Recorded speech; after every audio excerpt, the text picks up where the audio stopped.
My name's Narelle Burke, and I'm Global Head of Talent Learning and Leadership for a company called Kantar. So we're a big multinational involved in marketing, advertising, analytics, information insights, and so it's brilliant.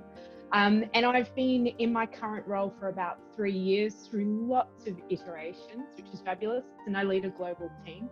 I'm based in Singapore, so that's kind of fun working in a global role. So time zones are always tricky. And I'm from Australia, but married to a New Zealander. So quite a bit there. And in terms of my career, I think, people can see, different experiences that have happened on LinkedIn. And I've worked across different multinationals, different parts of the world. So everything from international sport, so New Zealand cricket, through to multinationals like Kantar and Nielsen, but also startups. And so I've worked in technology startups, so a particular company that made devices for the blind and vision impaired. And I've also worked in government business enterprises. So a lot of different pieces. And the way that I would describe it is my career has been more like a journey and a career theme rather than looking for particular things. So I think the theme that follows me through all of my roles has really been about change and transformation. So I've gone on a series of adventures. I'm industry agnostic, market agnostic, diverse, but there's been a theme of change and transformation through everything that I've done.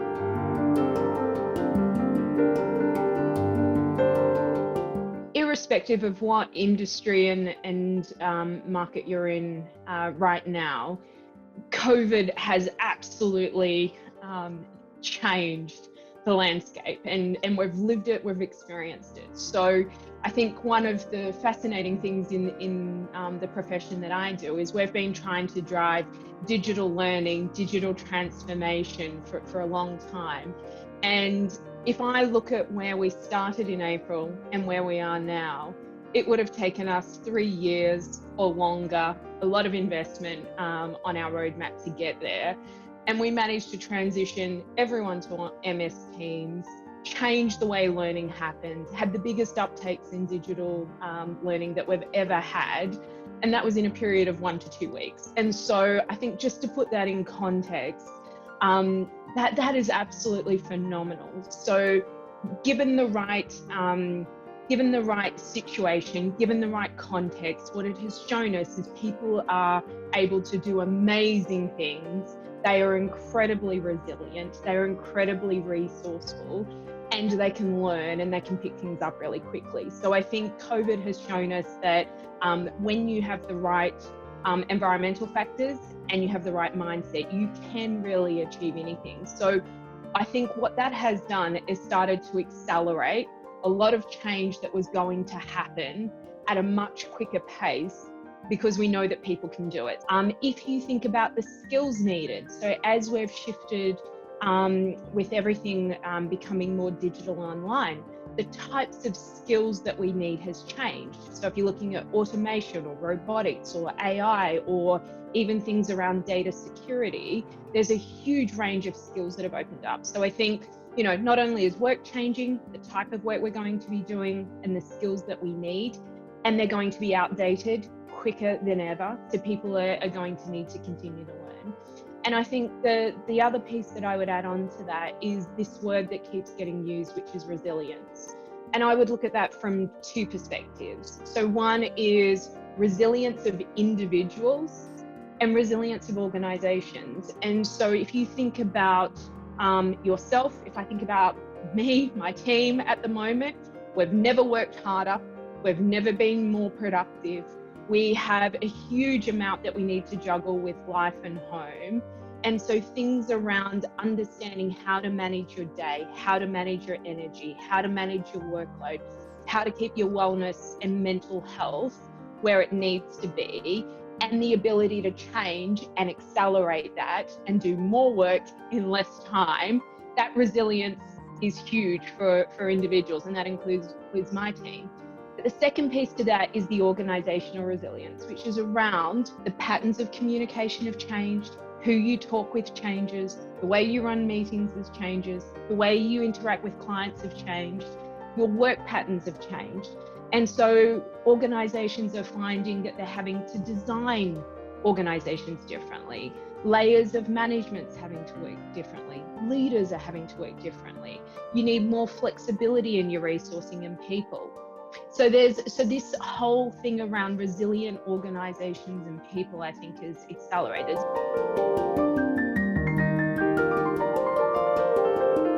One is personal effectiveness. And when you look at a skills audit and all the fancy skills that are coming out at the moment, what I'm not seeing is, how do I manage myself? How do I get the best out of my day, what I'm doing? How do I be really efficient and effective as an individual so that when I lead teams, I can do the same thing? And what I find is people struggling to manage their time, struggling to get stuff done, struggling to fit in the interactions with people as well as the time to get work. And so it may not be sexy, but the better you can manage yourself early on in your career to be really, really effective, the more space and time you have later on to focus on teams and clients and the work where you add value. So this whole thing for me around get really good at managing yourself, really good at it. And that's a foundational thing that you need to learn at an early age. And if you haven't mastered it yet, master it as you get older as well, really important. And then the second piece that I would add in there is learn to love learning. So if I think about the things that were topical and really important industry trends early on in my career, they've been rebadged, they've been changed, new things have come out later on. And so if you want to remain relevant and current, you need to continually learn. So it doesn't finish when you finish university or when you go through, you get your first promotion. It is about continually remain relevant, keep on top of trends, understand what's happening. Because one of the best things you can have later on in your career is anticipating where things are going, understanding how things connect, how to pull different pieces of information together to make sense. So they're two foundational things. And there's other technical skill sets and soft skills that you need to have. But I think be really good at managing yourself, get good at managing teams and being really effective, and learn and continually evolve, because that will give you an advantage later on as you progress and take on bigger roles.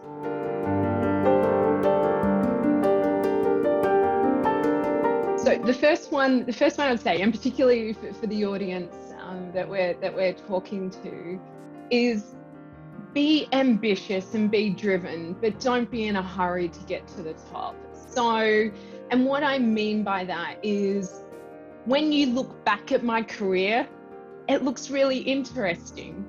When you were looking forward, I had no idea where I was going or what I was doing. It was an adventure. And the reason that I've been able to do that, and I'm in the role that I am now, is a collection of experiences. And so taking the opportunities as they come up. So I would never have imagined that I would work for New Zealand Cricket. Wouldn't have imagined I'd be in Singapore. But being open to opportunities as they come up and taking a risk, even when you feel, gosh, can I do it? Is it right? Am I taking a step backwards?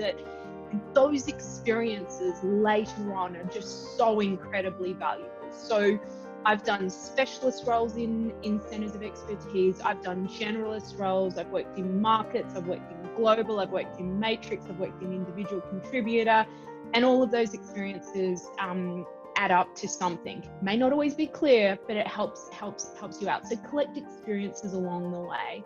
I think the other thing that you learn as you go along is you don't know it all. You're never going to know it all. And you will always be a imperfect human who is trying to get it more right than wrong. And so I think early on in your career, you're like, if I learn this and I learn a model and I learn that, and then you're like, I know lots of stuff. And then as you start to go into different roles, you go, actually, I don't know as much as I thought I did.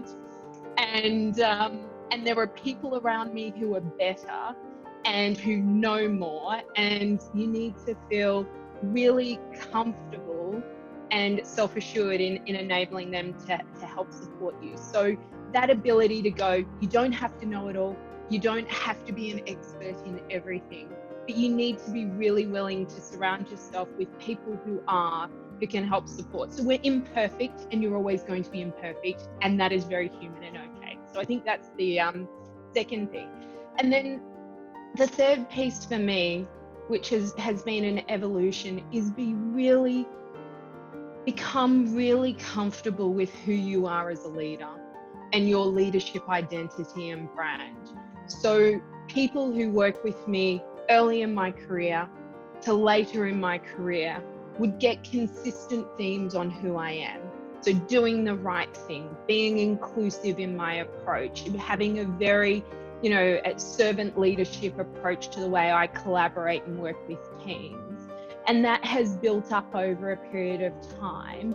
But whatever you do at the start of your career helps to shape you as you come through. And in this very connected world, people are going to know you. It's a small world once you're connected. And so what type of impression are you leaving with people when you work with them? How easy are you to work with? How do you help people to look good? Do people think you do more of the right things than not?